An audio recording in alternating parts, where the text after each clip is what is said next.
आग लगी आकाश में झर झर झरे रे अंगार।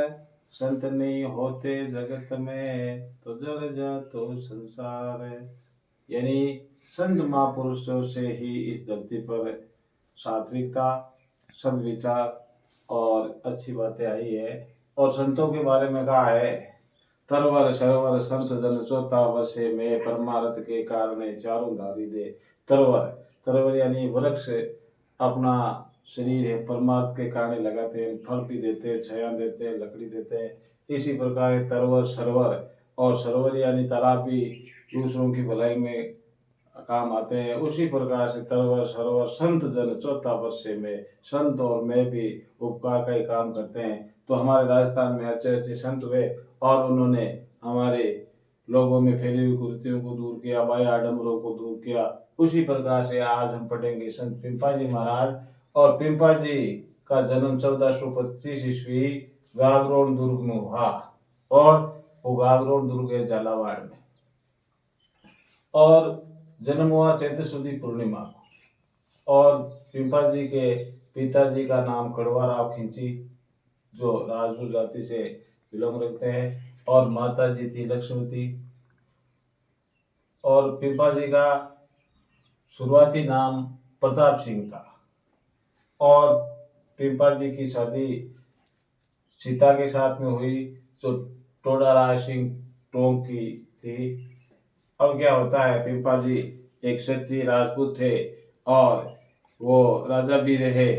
एक बार फिरोज शाह तुगलक ने गागरोन दुर्ग को जीतने के लिए आक्रमण किया था, तो पिंपा जी ने डटकर मुकाबला किया।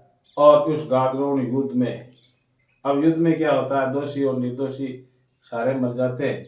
इसलिए उसमें फिरोज शाह तुगलक ने आक्रमण करने पर प्रताप सिंह ने उनका मुकाबला किया और उसमें अपार जनहानि हुई और कई लोग मारे गए।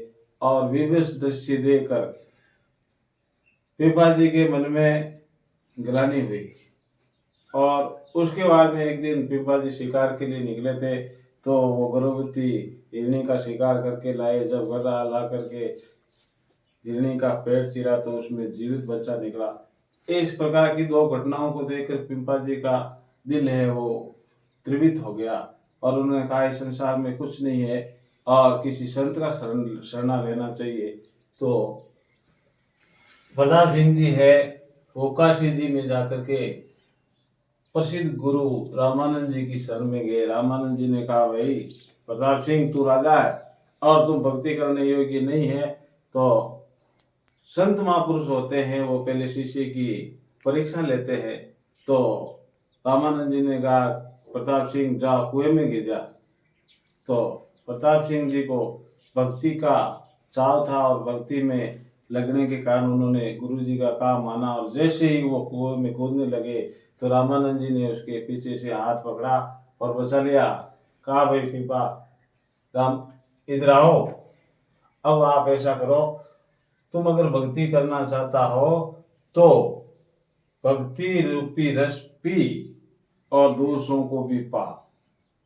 उसके बाद में प्रताप सिंह जी का नाम पड़ा पीपा, यानी भक्ति रूपी रस तुम भी पी और दूसरों को भी पा। तो उसके बाद में संत पिंपा जी के नाम से प्रसिद्ध हुए। और गुरु रामानंद जी ने कहा, भाई पिपा अब तुम वापिस झालावाड़ जाओ और लोगों को भक्ति रूपी रस पिलाओ और आप भी पियो। तो पिपा जी वापिस झालावाड़ आए और वहाँ भक्ति करने लगे, और अपने शिष्यों को उन्होंने शिक्षा दी कि तलवार पटको और सुई उठाओ, यानी ये नरसार का काम बंद कर दो। और जीवन यापन के लिए उन्होंने दर्जी का काम किया, कपड़े सिलने के काम किए। तो ये क्षत्रिय जितने भी थे पिंपा जी को मानने वाले दर्जी कहलाए। और आज भी पिंपा जी को दर्जियों का आराध्य देव माने जाते हैं। और पिंपा जी ने मांसाहार का भी विरोध किया कि जीव मार बखान, जीव मार जोर करे खाता करे बखान, पिपा प्रत्यक्ष जान ले ये थाली में मुसान। यानी उन्होंने कहा भाई जीव हत्या नहीं करनी चाहिए और मांस भक्षण नहीं करना चाहिए। और पिपा जी ने कठोर तपस्या की और पिपा जी की गुफा है टोडा गांव टोंक में। और भी भक्ति के लिए वो समदली जो बाड़मेर में है वहाँ भक्ति की, आज भी वहाँ बाड़मेर समदली में पिपा जी का मंदिर है। और भक्ति के रूप में उन्हें गागरोन दुर्ग में भी, झालावाड़ में भी भक्ति की। और पिपा जी की मृत्यु है वो भी गागरोन दुर्ग झालावाड़ में ही हुई। और पिपा जी की छतरी है वो भी गागरोन झालावाड़ में है। और पिपा जी के बारे में पनोरमा, यानी राजस्थान सरकार ने एक पनोरमा बनाया था, वो भी गागरोन झालावाड़ में है।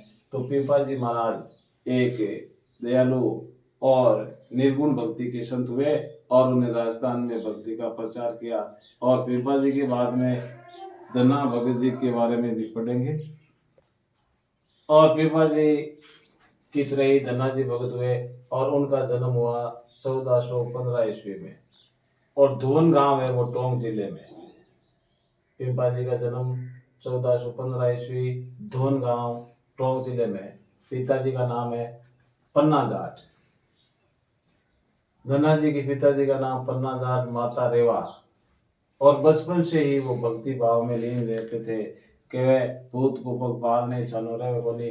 तो ये धन्ना जी है वो बचपन से ही भक्ति में लीन रहते थे। और एक बार धन्ना जी ने क्या किया कि बेली लेकर के खेत जोतने के लिए जा रहे थे और पास में 4-5 किलो बाजरे का बीज था और सामने संत उनको मिल गए। संतों ने कहा भाई कौन है, कि मैं धन्ना हूँ, कि धन्ना संतों को प्रसाद करवा भाई।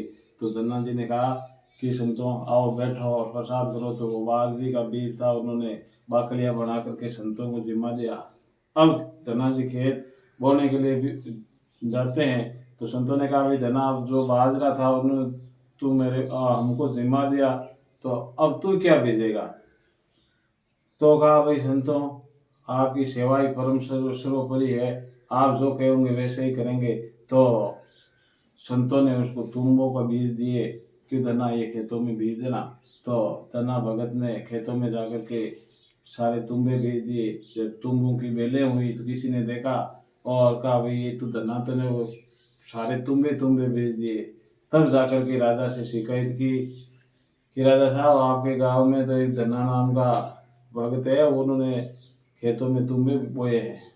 तो धन्ना जी के खेत में बहुत तुम्बे हुए और उन्होंने पकने के बाद उन तुम्बों को इकट्ठा करके लाटे निकालने लगे। तो उन्होंने राजा साहब से कहा ये राजा साहब मेरी खेती का, पहले राजा महाराजा खेती में आध लेते थे तो कहा आप हमें आधी लाटो ताली और बाद में मैं निकालूंगा। तो राजा साहब ने कहा भाई तुम्बों से हम क्या करेंगे। तो किसी ने कहा एक तुम्बा ले लेते। वो तुम्बा ले जा करके राजा साहब जी घर में उसको फोड़ते हैं तो उसमें हीरे निकलते हैं। तो राजा साहब ने कहा कि वास्तव में भाई धन्ने ने कमाई तो अच्छी की है कि बीजा तुम्बा निवजा हीरा। तो उसी दिन से धन्ना भगत ने कहा कि गुरु के बिना भक्ति नहीं होती है। तो वो काशी जी जाते हैं और काशी जी में गुरु रामानंद जी को गुरु बनाते हैं और वो निर्गुण भक्ति का प्रचार करते हैं। तो राजस्थान में निर्गुण भक्ति का प्रचार किया धन्ना जी ने और पिपा जी ने। इस प्रकार हमारे राजस्थान में जो संत हुए उन्होंने हर व्यक्ति को सद्विचार और सद्गुण दिए।